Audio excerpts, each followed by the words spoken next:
So today I'm going to be going over Fire Lord Azula for Commander. She is one generic, one blue, black, red, legendary creature, human noble, firebending 2. Whenever you cast a spell while Fire Lord Azula is attacking, copy that spell. You may choose new targets for the copy.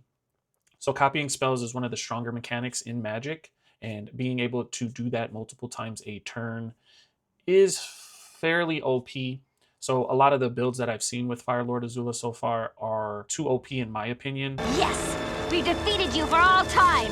You will never rise from the ashes of your shame and humiliation! Rightfully so, she's become a destroy on-site commander. So the way that I built her is a little bit more randomized. She is still very strong. However, there is going to be maybe 3 to 4 different ways that you're gonna maybe try to win, and none of them are guaranteed or consistent.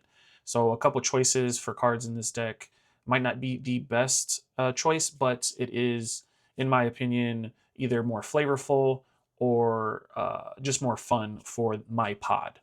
So let's get into it. So the commander obviously is Fire Lord Azula.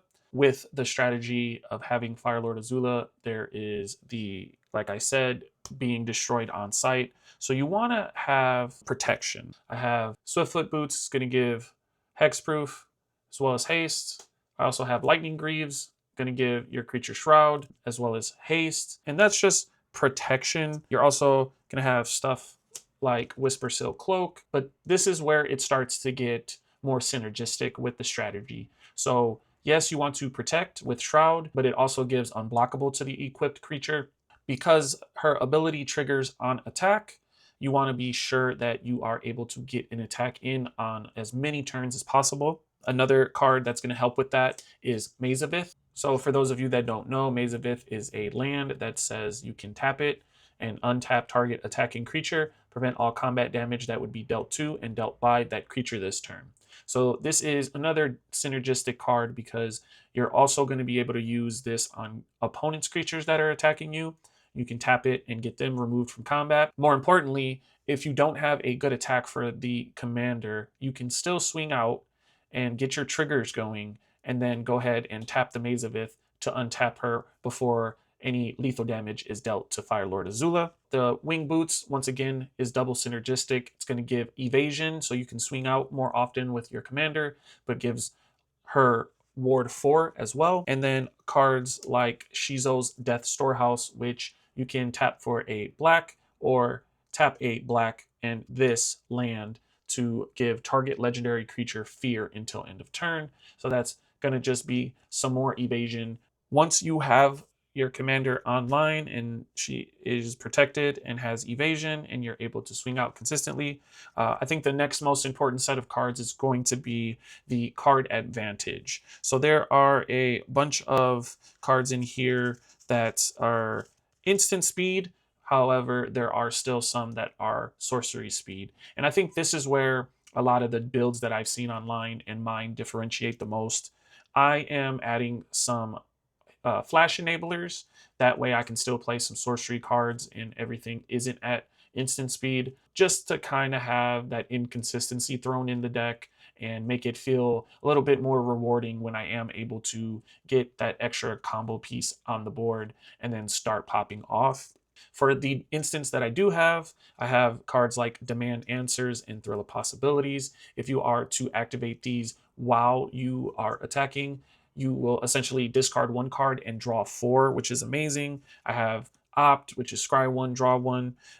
But then I also have the sorcery speed. You know, look at the top 3 cards of your library and put them back in any order and draw a card. If I have a flash enabler on the board while I play this card and Azula is attacking, then I get to double up. However, if not, it still is a great card for extra card selection. And then I'm also running cards like Big Score, which is going to get you to discard a card, draw 4 cards, and create 4 treasure tokens if you activate it while you're attacking. Other cards like Fact or Fiction, which is great on its own. If you're able to double it, even better. And then I have other instances like Dig Through Time. Now, this is important in the deck because it has the Delve ability. Delve being each card you exile from your graveyard while casting the spell pays for 1 generic.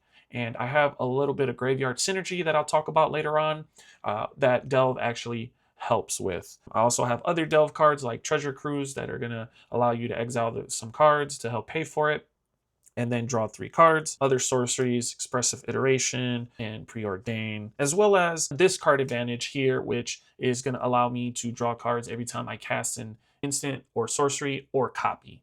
And so that paired with Azula is going to be some extra card draw for doing the thing I want to do anyways. And then cards like Mystic Remora, which is not going to stay out forever, but if you can drop it on one of the earlier turns, going to get some card draw for you, which is always a good thing.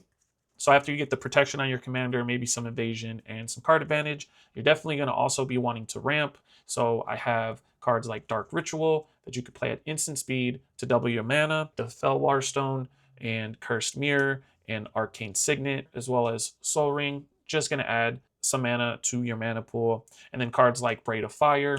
This one isn't too synergistic. However, there's maybe 1 or 2 cards that could utilize this. And if it sticks around to the later rounds where this thing snowballs, you could possibly get some use out of this. A side note of this deck is trying to ramp with treasure tokens. And so I have a couple cards that are going to do that here, like Ragavan. He's going to get in for damage early, hopefully, and create a treasure token and get some card advantage from your opponents. We're also going to have cards like Stormkiln Artist. Whenever I cast or copy an instant or sorcery, I get to create a treasure token. So there is some ramp for doing what we're going to want to do anyways. These are the masters.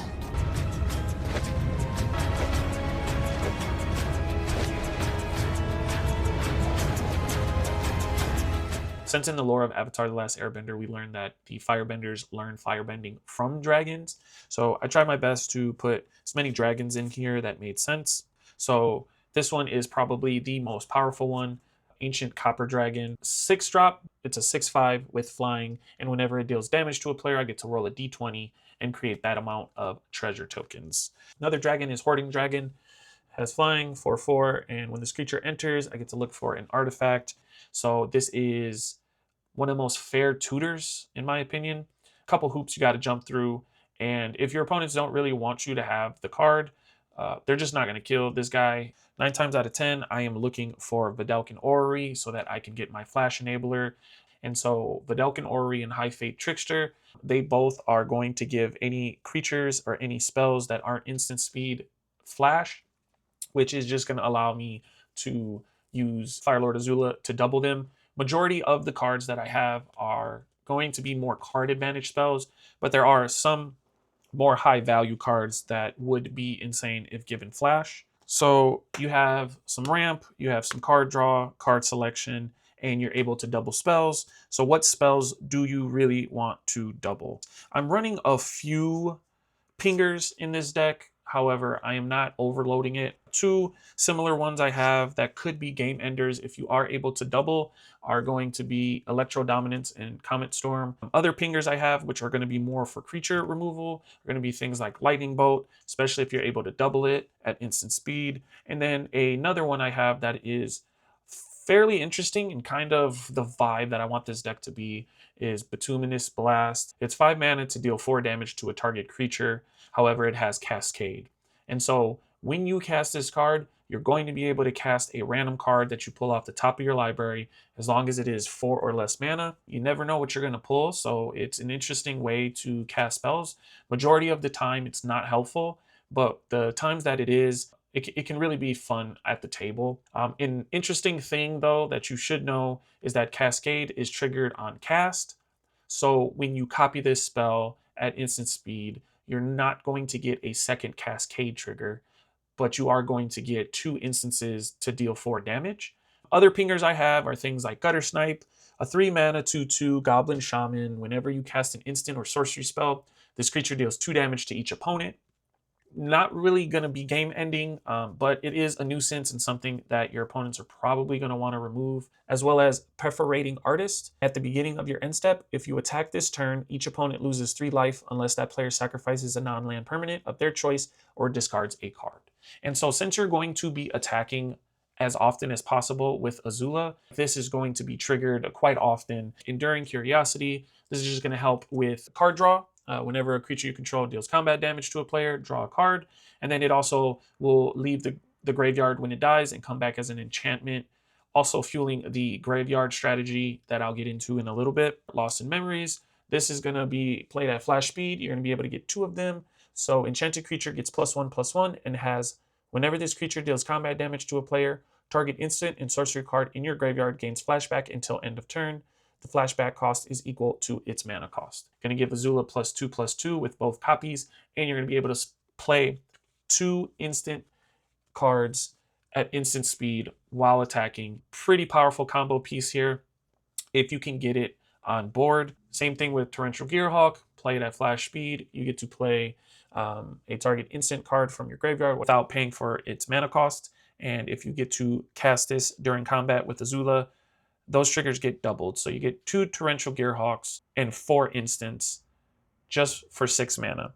Very interesting combo, very powerful. Ty Lee Chi blocker also has flash, and when she enters, you get to tap up to 1 target creature. It doesn't untap as long as she's on the battlefield. It's still pretty synergistic, especially if your opponent has blockers that you want to get out the way. You can tap 2 of their creatures at instant speed, and 1 of them does not get to untap for the time that this card stays on the battlefield. And then the last flash card is probably one of the most powerful cards in the deck. It is Blast Furnace Hellkite. This is a 7 generic, 2 red, 5/5 dragon, has flying and double strike. Creatures attacking your opponents have double strike. This card also has Artifact Offering, which states, you may cast this spell as though it had flash by sacrificing an artifact and paying the difference in mana cost between this and the sacrificed artifact. Mana cost includes color.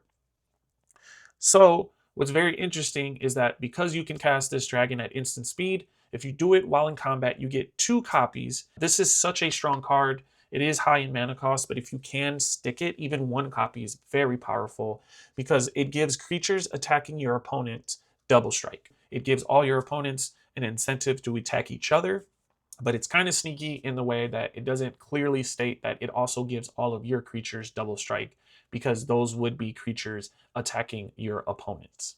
Atali is going to synergize too well with the commander because it is on attack and you get a spell from everyone and you get to cast those cards at instant speed. So you potentially will get 4 spells that you cast and can double. So 8 spells at instant speed just for attacking with your commander and Atali. So this is the graveyard part of it. Taval's Judgment. So this states, whenever 1 or more cards leave your graveyard, choose one that hasn't been chosen this turn. You get to draw a card, create a treasure token, or create a 2/2 black zombie druid creature token. All the cards that have Delve, that's going to be removing cards, but also there is a bunch of cards that have flashback and cards like Past in Flames that give every spell in your graveyard flashback that also has flashback as well. And so using Past in Flames, usually it's going to be at a time where you can win the game and pop off. But if not, there are still a bunch of other cards that will delve. So cards like Afterlife from the Loam. This is going to let you get a card out of your graveyard as well as delve. So that's going to trigger Taval's Judgment twice. Cards like Diviner of Mist. When you attack, you're going to mill, but you're also going to be able to bring back a spell, an instant or sorcery spell from your graveyard with mana value 4 or less, and you can cast it without paying its mana cost, and then you can just exile it when it's done. Or cards like the Grim Captain's Locker. You can tap it to surveil, or you can tap it and give each card in your graveyard, each creature card in your graveyard escape, which is going to be 4 mana, exile 4 other cards from your graveyard. Zai, the Phoenix King, it's going to keep unspent mana between the phases, as well as giving him flying and indestructible as long as you have 6 or more unspent mana. This guy also has Trample, Firebending 4, and Haste. He is pretty tough to deal with once you get him online. He isn't the most synergistic, but the flavor here is falling off the bone. It's so good. In every deck, I like to have at least 3 board wipes just in case. So we have the Toxic Deluge. It's going to get around indestructible. We have Blasphemous Act. It's going to help you catch up, and it's usually only going to cost you 1 red mana.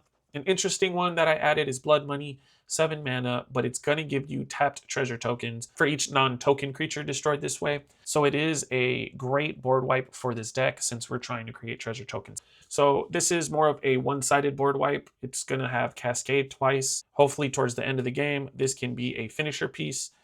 if you're able to get it out with the treasure tokens you generate. The last section, since we are more in blue, in red, there are the counter spells. So I do have a bunch of very flavorful counter spells. I'll start with the Zuko Deflecting SWAT art. Now these ones are game changers because they are free spells, but I also have the Bolt Bend and Redirect Lightning. So those are the redirect spells. Now I also have just straight up counters. So I have Fierce Guardianship, which is another game changer because it is free. And then I have cards like Mystic Confluence, which is very interesting because on the off chance that you do double it with Azula, is that the copy is always going to be the exact same as the first one. You aren't able to copy it and choose new options. You have to go with the same.